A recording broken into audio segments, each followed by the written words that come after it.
న్యూస్24 తెలుగుకి స్వాగతం. వార్తలోని ముఖ్యాంశాలు ఇప్పుడు చూద్దాం. ఆయుర్జీవ ఫౌండేషన్ ఆధ్వర్యంలో టంగ్ క్యాన్సర్తో బాధపడుతున్న 20 సంవత్సరాల యువతి అనుషకు మానవత్వాన్ని చాటే సహాయక కార్యక్రమం చేపట్టారు. ఫౌండేషన్ తరపున 4000 రూపాయల నగదు సహాయం, పౌష్టికాహార సరుకులు, గుడ్లు, నెలకి సరిపడా న్యూట్రిషన్ పౌడర్ మరియు అవసరమైన సామాగ్రిని అందజేశారు. అనుష ఆరోగ్య పరిస్థితి కారణంగా ఘన ఆహారం తినలేక ప్రస్తుతం పూర్తిగా లిక్విడ్ ఫుడ్ మాత్రమే తీసుకుంటుందని, వైద్యానికి తోడు ప్రతిరోజు సరైన పోషకాహారం ఎంతో అవసరమని ఫౌండేషన్ సభ్యులు తెలియజేశారు. ఫౌండేషన్ అధ్యక్షురాలు ఎస్ సుబ్బలక్ష్మి మాట్లాడుతూ, అనుషకు ఇంకా మెరుగైన వైద్యం అందించేందుకు దాతలు ముందుకు రావాలని, ప్రభుత్వ పథకాల ద్వారా ఏదైనా వైద్యం లేదా ఆర్థిక సహాయాలు లభించే అవకాశం ఉంటే వాటిని కూడా ప్రయత్నించి అందించే దిశగా చర్యలు తీసుకుంటున్నామని తెలియజేశారు.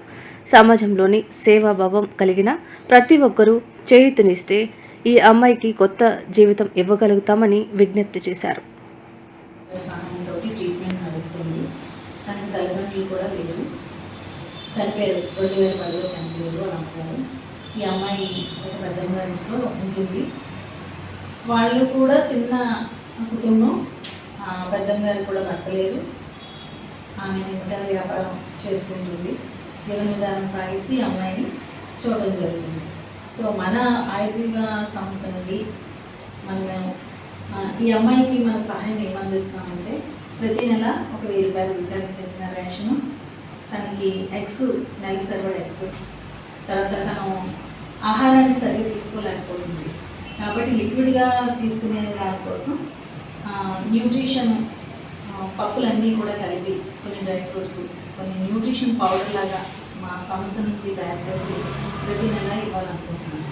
సో అలాగే కొంత తనకి ఆహార విషయంలో కానీ సహాయం చేద్దామని మా ఉద్దేశం. ఇంకా ట్రీట్మెంట్కి కావాల్సిన దానికి కూడా కొంచెం డోనర్స్ సపోర్ట్ తీసుకొని మేము ట్రీట్మెంట్ కూడా సహాయం అనేది మన ఆయుర్జీవ సంస్థ నుండి అందించాలని మేము అనుకుంటున్నాం. నమస్తే. మాట్లాడడానికి కూడా కష్టంగా ఉంది, మాట కూడా రావట్లేదు.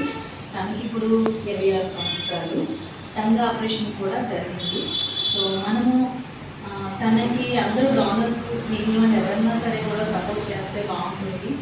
ఒక ఆయుర్జీవ సంస్థ నుండి మేమే పొందుకున్నామని కాకుండా అందరూ కలిసి మనం ఆ బిడ్డని మనం కాపాడితే బాగుంటుందని నా ఉద్దేశం. మీ అందరి అభిప్రాయాన్ని తెలియజేసి తన చేతనైనంత సహాయం అందించండి. తనకి రేషన్ కార్డు కూడా లేదు.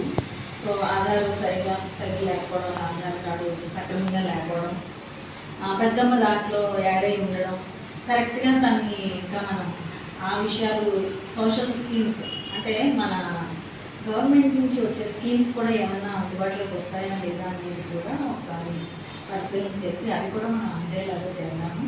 నాతో పాటు మీరు అందరూ కూడా సహాయం చేస్తారని కోరుకుంటున్నాను. ధన్యవాదాలు.